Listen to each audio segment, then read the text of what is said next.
Good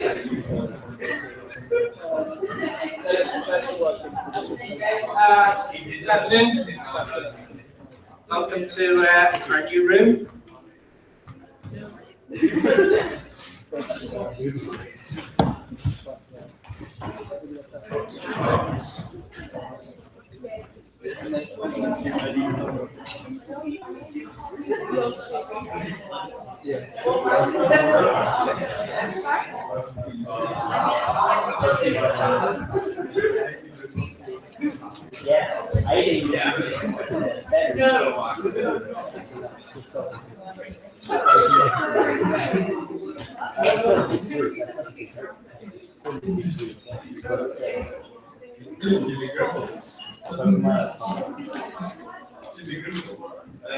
Okay, so we started chapter 6. We gave an introduction to it yesterday. So what we're tackling here is polynomial congruences. We're going to build up all the theory about finding solutions to polynomials modulo 0. Polynomials congruent to 0 modulo some modulus. Okay, these are polynomials with integer coefficients. Keep everything disjunct. So these are the pages from yesterday, and just to point out, just to briefly look at what we did yesterday, we just started to look at some examples, some illustrative examples, just to see what kind of things can go on. So just very quickly point these out to you today, and then for the rest of this lecture, we're going to go through the general results, which match quite closely all the things we're going to see, the things we saw in these examples yesterday. So our first couple of examples looked at two very simple polynomials. One of them, 2x congruent to 3 modulo 4. You can think of that as a polynomial 2x minus 3 congruent to 0 modulo 4. And we found that had no solutions at all. You try all of the possibilities modulo 4, 0, 1, 2, 3, you never get 3 on the right-hand side. Okay, so that has no solutions. So sometimes, at least, it seems possible that polynomials might not have any solutions. Then we looked at another example, x, which was a quadratic one, x squared minus 1 congruent to 0 modulo 8. And we looked at all its possible arguments. Remember, if you're talking modulo 8, there's only 8 possibilities for an argument, 0 through 7, modulo 8. Any other possible argument will be congruent to one of those, and so the polynomial will be congruent to one of these things that we're discovering here. So here we found, we had loads of solutions. We had 4 different solutions, modulo 8. Okay, x equals 1, 3, 5, or 7. So those two examples show on sometimes we might have no solution, other times we might have lots of solutions. Crucially here, more solutions than the degree of the polynomial. Okay? Because what we have in the background is the result we're familiar with for polynomial equations, where a polynomial equation always has n roots. If the degree of the polynomial is n, then there are always n solutions to it in the domain of the complex numbers, and we count those solutions according to their multiplicities. Okay. But these two examples show that a similar kind of situation isn't possible for polynomial complexes. Sometimes you got no solutions, sometimes you got more than the degree of the polynomial. In particular, easy to deal with case is, in this chapter we're just dealing with linear congruences. So we seek a complete understanding of linear congruences. So linear congruence in general looks like ax congruent to b modulo n. And what you do is you multiply both sides by A inverse. And you get a single unique solution, x equals A inverse b. Very natural thing to do. You're just dividing both sides by A. I don't really like to use that language when dealing with modular arithmetic. You say multiplying both sides by the inverse of A. You want one unique solution. But that doesn't apply all the time. That relies on a crucial if the inverse exists. If you do have this other congruence class A inverse, and then you can multiply both sides, and then you get that there's only one congruence class, namely whatever A inverse times B is. Okay? But that only applies if this congruence class A inverse exists. And we know exactly when that exists. It exists when A is co-prime to the modulus n. So if A is co-prime to the modulus n, the coefficient of x is co-prime to n, then we completely understand it. One unique solution. And if you're given A and B and n, you can work out A inverse, and to do the multiplication, you can work out what this solution is. So, okay, that seems to be general. We can prove that in general, just kind of put down that argument carefully. So then we look at cases where the coefficient on x is not co-prime. Again, just put down a simple enough example. 4x congruent to 7 modulo 15. Okay, the GCD of 4 and 15 is not. That is one. Sorry, this is just another example. Sorry, that was just an example of where the coefficient of x is invertible. An example where it's not invertible. So 6x congruent to 7. The GCD of 6 and 15 is 3, so they're not co-prime, so there is no inverse of 6. You can't multiply both sides by the inverse of 6, because there just isn't such a thing. Okay? But we examined this a little bit, and we said, well, if 6x was congruent to 7, we manipulated that a bit, and then we found that the integer 7 had to be 3 times 2x minus 5 cubed, where, okay, if there is a solution x, we can put an integer value there, and q is some other integer coming from this divisibility statement.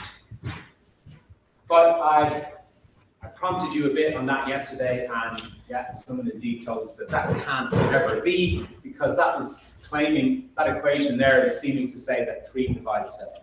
But of course, 3 does not divide 7.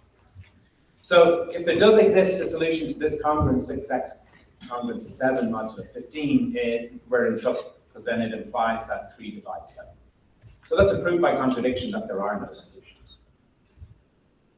Okay, and the problem here is this 3 that's factoring out here, that's exactly the same 3 as this GCD up here. So the problem is that 3 is not a factor of 7. So let's look at a situation where it is. So change the polynomial slightly to 6x congruent to 9 modulo 15. Okay, I'm going to do this quickly. We went through it yesterday. So I'm just quickly summarizing it now. 6x congruent to 9 modulo 15. Okay, so here we've gotten rid of that problem with 7. So the GCD of 6 and 15 being 3, it does indeed divide 9. So we run the same manipulation as before. We see we have to have, if there is a solution, we have to have 9 equal to 3 times 2x minus 5 cubed for some q. Sorry, I've miswritten that there. There should be 15 q there. Yeah, reduce. No, sorry, yeah, 5 cubed because I've taken the 3. Yeah, thanks. So we've taken that 3 out, and cancel the 3 from both sides, cancel the integer 3. So we're saying 3 is equal to 2x minus 5 cubed, but asking for a solution x for that, that's, if you build that up into a congruent statement again, that's asking for a solution to 2x congruent to 3 modulo 5. Well, that's one of the cases we've already described, because that's a case where the coefficient on x2 is co-prime to the modulus. And it has to turn out like that, because this 3 that we've divided out by, the 3 was the GCD of A and M. So when you cancel that out of the A and M, the bits that are left behind have to be co-prime. If there was still a factor between them, well, that would go into the GCD as well. You know? So when you cancel out the GCD from a pair of numbers, the residue, the remainders that are the other factors that are left behind are co-prime. So now we're asking for solutions to 2x congruent to 3 mod 5, where 2 is co-prime to 5, so 2 has an inverse, so this has a unique solution. But of course, now we've changed the modulus, so the unique solution to this is a congruence class modulo 5, but our original problem was posed modulo 15. So within the congruence class of 4 mod 5, there are actually 3 distinct congruence classes modulo 15. Okay, so if you look at a few representatives here, look at different representatives of 4 mod 5, okay, 4, 9, and 14. They're different, they're the same congruence class mod 5, but they actually represent distinct congruence classes modulo 15. And any integer that is congruent to 4 mod 5 will be congruent to one of these 3, 4, 9, or 14 modulo 15. So we recover 3 solutions to our original problem. 3 congruence classes that solve 6x congruent to 9 mod 15. They are 4, 9, and 14. And this 3, the count of the number of solutions here, that 3 is exactly the same as this 3 here, which is the GCD of A and N together. Okay. Any questions about those examples? So that's the quick review. Yes. Okay. So armed with those examples now, we're now going to kind of just generalize them. And you know, that's really everything I rushed through there, everything we can see going on in those examples is really everything that can go on with linear congruences. Any questions before we continue? Okay. We'll switch over to the visualizer now. And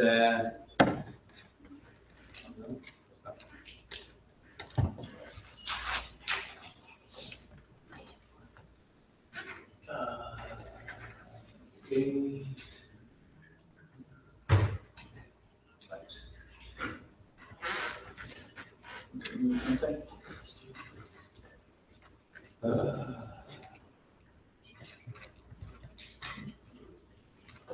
Okay, sorry, I can't seem to get it to come up. Just bear with me for a moment. Easy, that's fine. That's fine. Camera, blanket, blank. These things.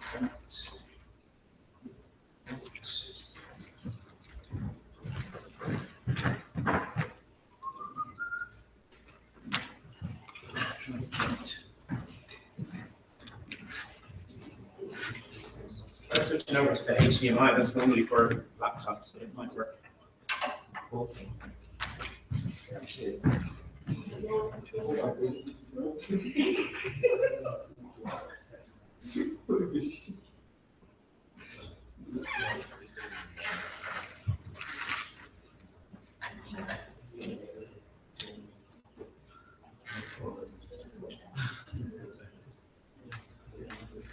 No?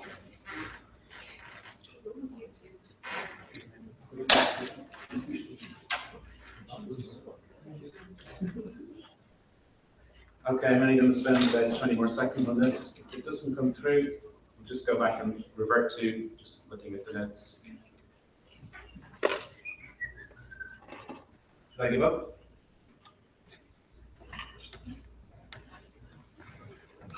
Okay, let's revert to the notes for the moment. Okay, I'll try and get that sorted out for next week. I was just going to work through just on the visualizer, just the arguments, these things in the notes. Okay. Okay, so let's just talk through these in a nice relaxed fashion. So theorem 6.2 is I got the one before. 6.1 deals with the case, the kind of easiest case to deal with. So theorem 6.1 is this one about where the coefficient on x was co-prime to the modulus. And we're only dealing with linear congruences. So we're looking at ax congruent to b. Theorem 6.1 says if a is co-prime to the modulus n, then there's a unique solution given by, well, this is effectively x equal congruent to A inverse times b, except I've expressed A inverse using the order Totient function. Okay? Remember, one way to think about the inverse of something modulo n is, if the inverse does exist, is it's A to the power of 5n minus 1, but 5 is the order Totient function we discussed before Christmas. And this is really just laying out the argument we talked over with the example. So if GCD of A and N is 1, then A has a multiplicative inverse, and we can express it as A to the power of 5n minus 1. So you just hit those lines with it.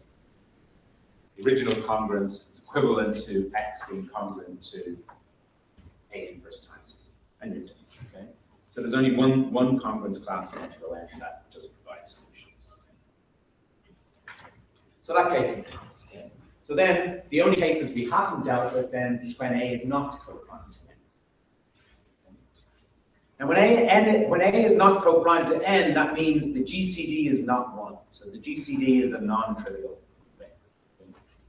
So if the GCD of A and N is equal to D, this first result just talks about whether or not solutions exist. It's just like the properties we discovered in those examples. Solutions exist if and only if GCD D, if that divides the constant term in the polynomial. That divides the B.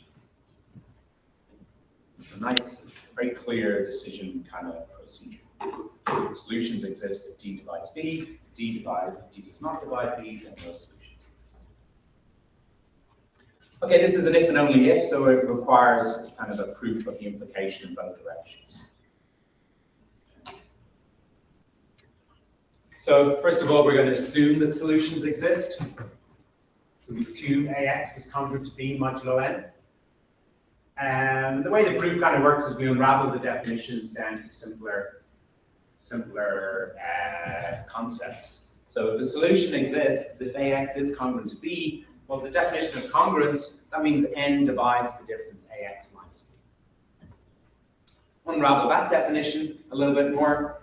What does divides mean? Divides means there exists an associated integer factor Q, such that AX minus B is equal to Q times A. Doing very obvious moves, it's like a chess game, moves you're making to construct the proof. Very clear moves that we've made a number of other times before.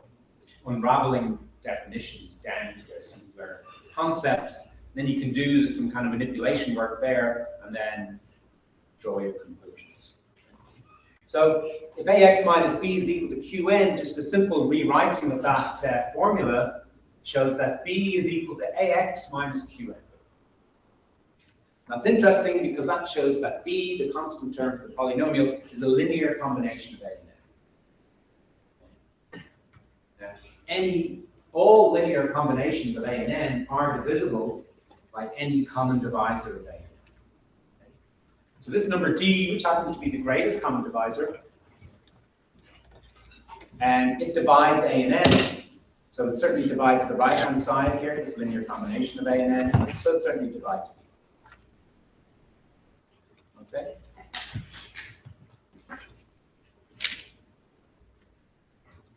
So that tells us if solutions exist, then D divides B. So that's one direction of duplication. To go the other way, we have to start off with assuming the fact that D divides B, and then try and work our way to producing the solution. So here now we're starting with a divisibility statement, D divides B, knowing that D is GCD of A and N, and then trying to work our way to a congruent statement, producing an X that solves the congruence AX congruent to B modulo A. Okay. So we're starting off with D divides B. We unravel that definition. It means B is equal to something times D. I call it something B prime there, so an integer associated to B.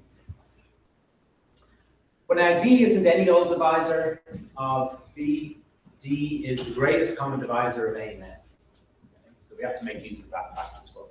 So a nice way to make use of that, and since we're trying to get to a congruent statement, the congruent statement comes from the divisibility statement, so we want to get some kind of an equation involving everything, some kind of equation involving B, A, and N, ideally. So we'll make use of this linear combination result. If D is the greatest common divisor of A and N, there must exist a linear combination to D. That's what we're seeing in equation 6.11 there. Okay. D is equal to AR plus NS for some pair of integers R and S. They exist. We proved that they exist in, well, that was part of the work with the Euclidean algorithm. Lisu's identity, the GCD of any pair of numbers can always be expressed as a linear combination of those. Linear combination with integer coefficients. Okay. So we now have D is equal to AR plus NS. We've now got an equation with A and N in it. We're trying to get to a congruence involving B. Also, B doesn't feature here yet, but we can do the minimal change to, we can make the minimum change to the equation and introduce B if we multiply both sides by B prime. Multiplying both sides by B prime, that means you have B prime D on the left, but B prime D by definition is equal to B. So now we have an equation of B. B is equal to A times something, RB prime, plus N times something, SD.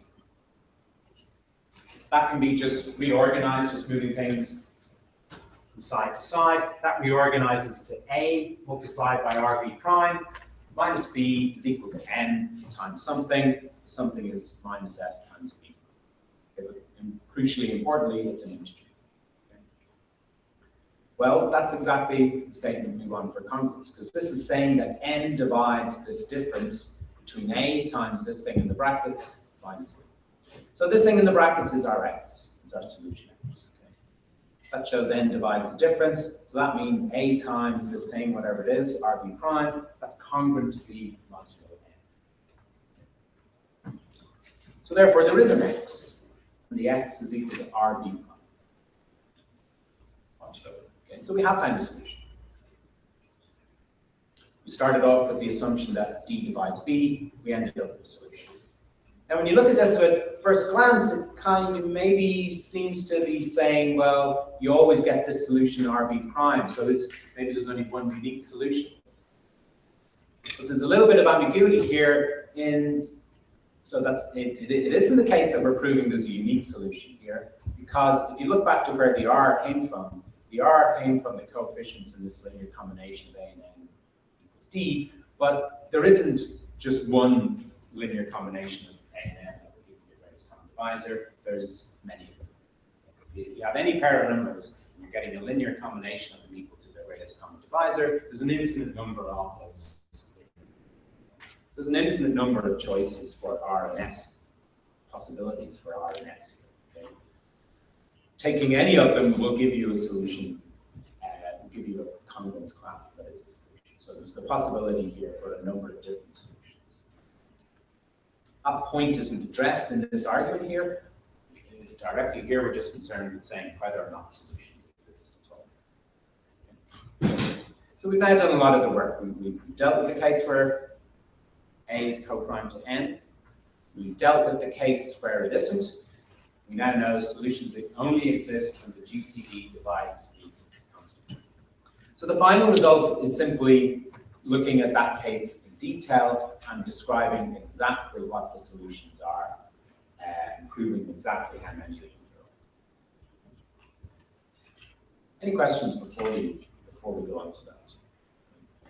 We should have time to work through some examples at the end, although I won't be able to display them to you probably in handwriting. But there's some examples that we can get going anyway. So any questions at all before we go on?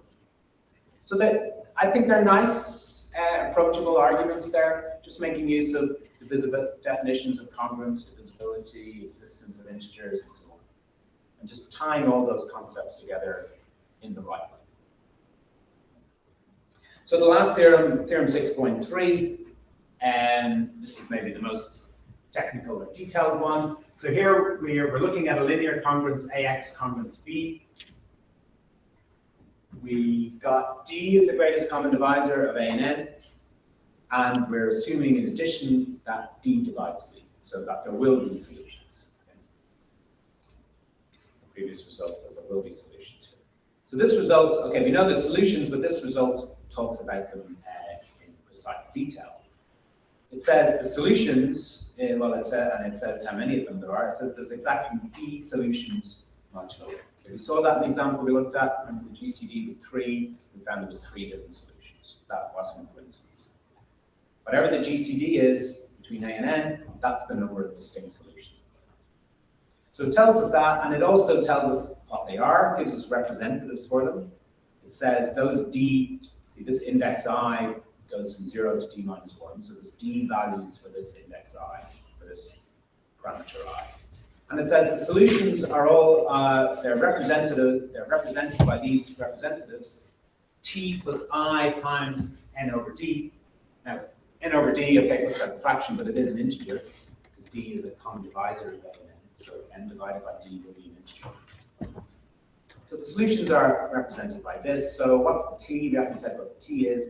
The T is the unique solution to this congruence. This is the reduced congruence, where you take the original congruence AX congruent to B modulo N, and you divide all 3 parts of it by D.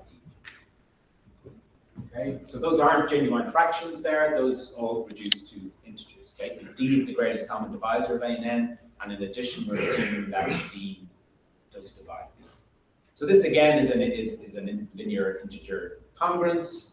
Crucially now, the a over d will be co-prime to n over d. So this one has a unique solution. Okay, and t is a representative of that unique solution. But this is just laying out in general what we found in that example, which was 6x congruent to 9 modulo 15. And really, you're just kind of calling the 6a, calling the 9b, calling the 15 the modulus n.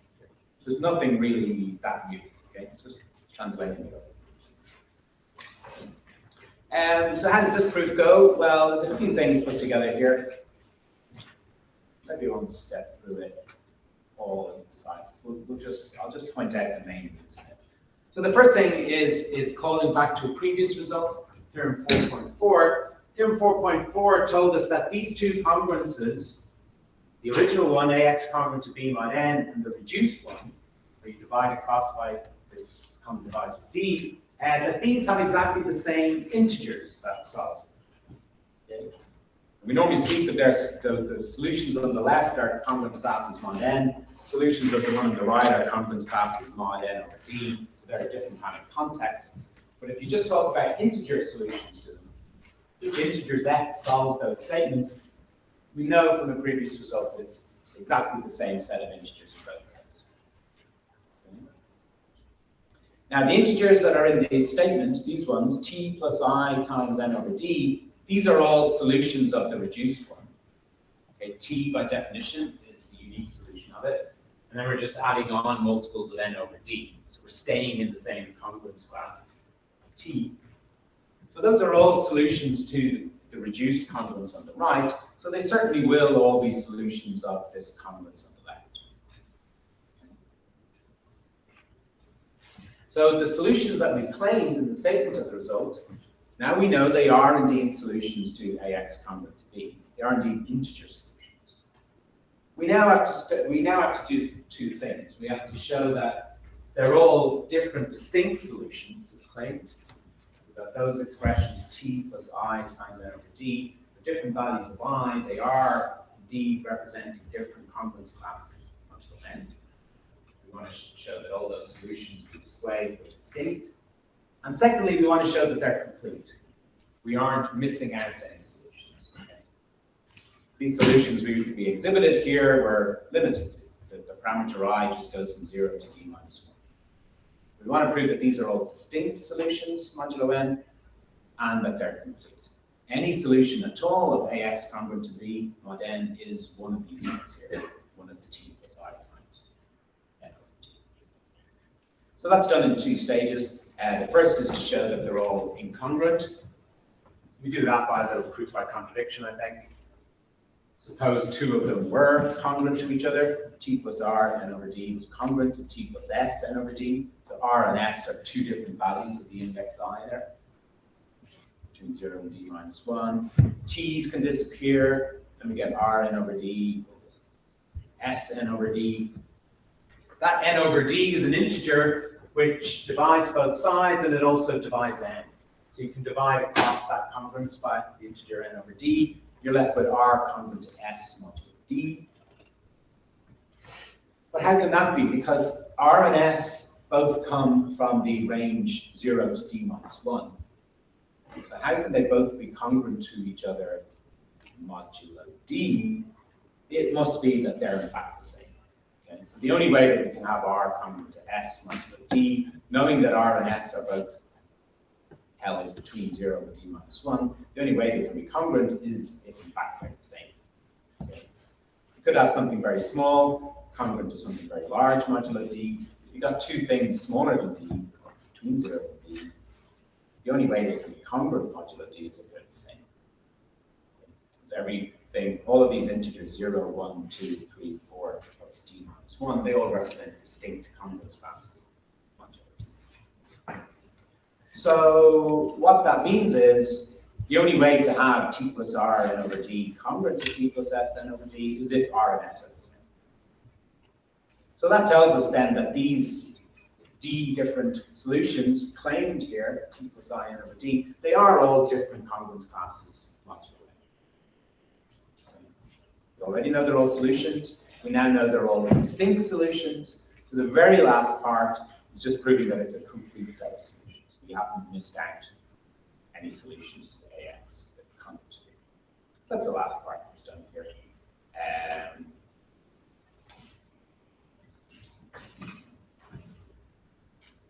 Okay, and the way we do that is suppose, so the last part is to show that these are all the solutions of the original congruence AX congruent to B. So the way we do that is we suppose S is any solution at all of this. So we introduce a new variable S to being the general solution of this. And we argue carefully, and we end up somewhere down here claiming that S is congruent to one of the I's. Somewhere.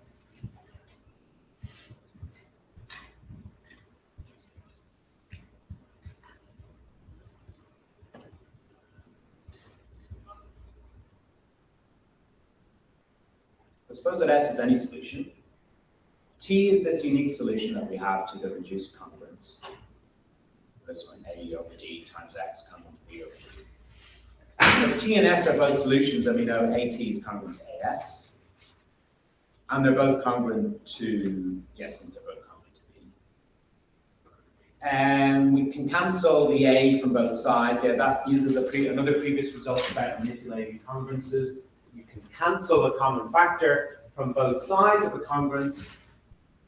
Cancel that A there from AT congruent to AS. You can cancel that as long as you divide the modulus by the GCD of A. So that's what's done. Looking back to here. I think my confusion here is because there's a slight misprint here, is that the S has become Y. That shouldn't happen. So that S, you could just fix it in your notes. That S I introduced up here, just call it Y instead. It's just two instances of the S there. Rub those out and call them both Y. If you call them both Y, then that fits with the rest of the solution there. So then we know that Y has to be T plus Q times N over D, okay, because Y and T are both congruent, modulo N over D. And then this gets us to the final conclusion we wanted, that the Q is congruent to one of the I's between 0 and 1. So that's proving, okay, skipping a few of the details there, but that's proving that our set of solutions we exhibited in the statement are complete. This set here, T plus I and D is a complete set of solutions. Remember, where does the T come from? The T comes from looking at the fully reduced congruence. We divide everything across by D and finding the unique solution of that by inverting this coefficient A over D, inverting it modulo N over D. Okay. Okay, so you see an example. Well, first of all, let's take any questions. It's a little bit technical, a few technical steps there. But it's a nice, it kind of fully, it tells us everything we need to know about linear congruences. So in example 6.3 and exercise 6.1, you got a whole bunch of examples here. So these are all linear congruences. Okay, they're all that form something times X congruent to something, modulo something. And we should fully understand all these now, given those three theorems. So why don't you have a go at starting to try and prove some of these? I'll just take another minute or two to try and visualize it live. And then we could discuss some of the solutions on the board if I can achieve that today. But otherwise, do work on them with your neighbor. If I can't get anywhere with this, I'll circulate around and see how you do. Okay?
Okay, I'm sorry I can't browse that at all, but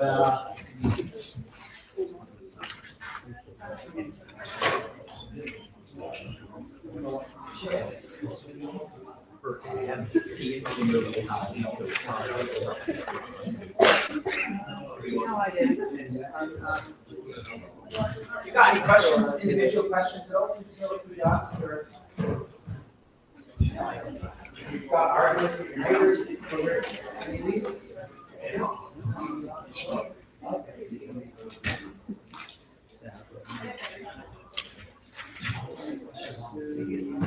Ooh, I found these.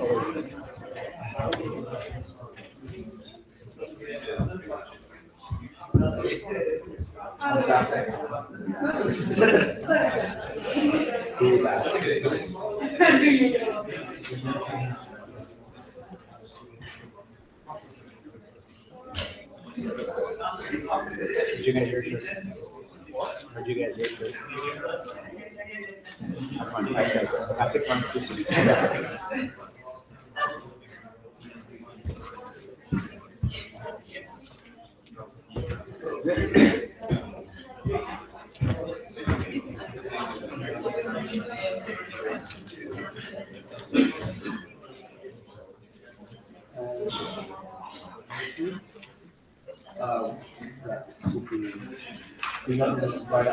What's the solution to number one there?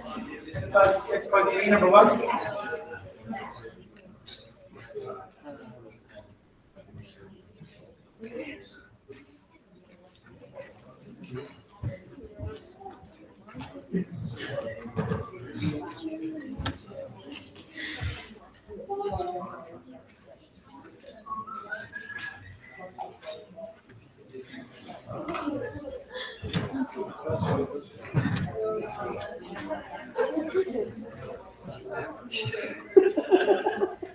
Got any solutions to 5x congruent to 3 modulo 24?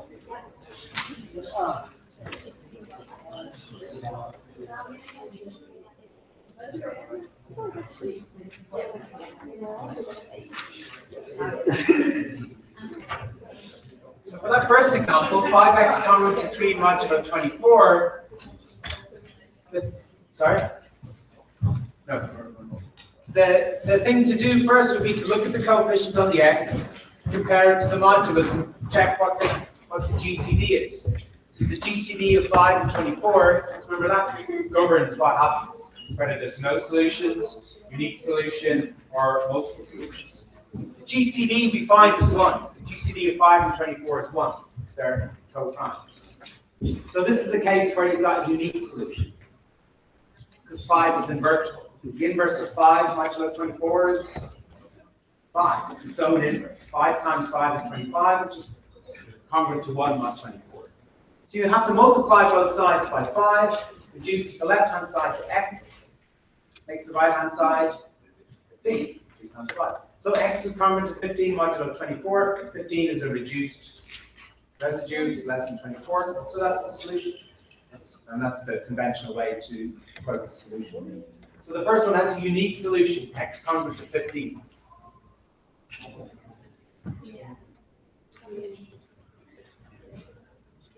The next one, you look at 25x congruent to 15. You compare the 25 to 120.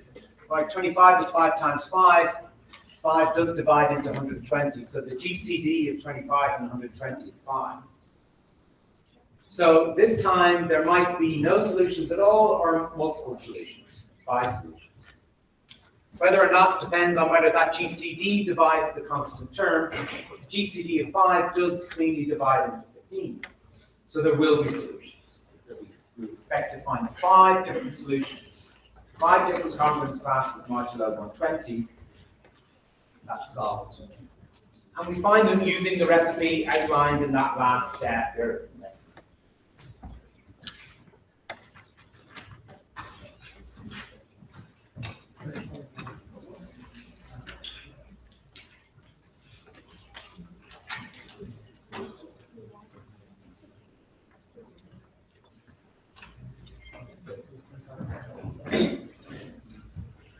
Any individual queries or?